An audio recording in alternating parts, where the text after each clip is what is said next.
Hello everyone! Ayan, magandang umaga po sa inyong lahat. So for today's video ay tara at samahan niyo po ako magluto nitong ating isa na namang napakasarap na ulam. Walang iba kundi itong ating paksiw na ribs and syempre lalagyan po natin yan ng gabing puti para mas masarap. Ayan. So magpapakulo lang tayo ng tubig kasama ng ating pork ribs. Ayan, palalambutin lang po natin yung ating ribs dyan. And then before that, sangkapan na natin yan ng bawang, sibuyas, at maglagay na tayo ng pamintang buo and maglagay na rin po tayo ng asin. Tapos naglagay po tayo ng dahon ng laurel. So gumamit din po ako dyan ng 1/4 cube para sa pampalasa and naglagay rin ako ng 1 teaspoon na sugar. Ayan. Tapos papalambutin lang po natin itong ating pork dyan, pero before that maglagay na tayo ng suka. So medyo marami-rami po ang suka dahil sa paksiw po dapat ay nag-aagaw ang asim nitong ating sabaw. So yan na nga, at palalambutin lang po natin yung ating ribs dyan. At pag malambot na guys, pwede na po nating ilagay dyan yung ating gabi. Ayan. So masarap po ito sa paksiw na ribs, yung ganitong gabing puti. Ayan.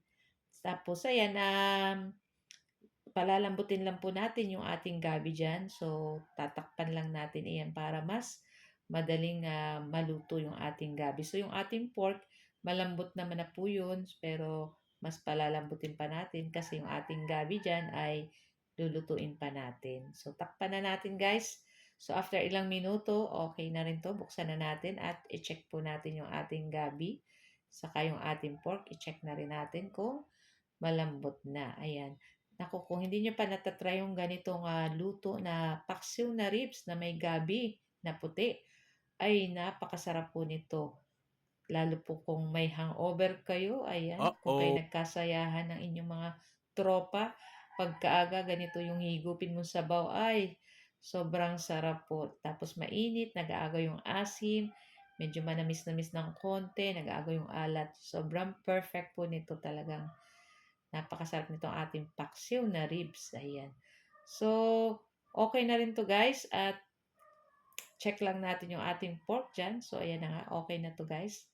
Talagang pag kinain mo to ay medyo ano na siya guys. Sobrang lambot na rin ng ating pork dyan. Ayan.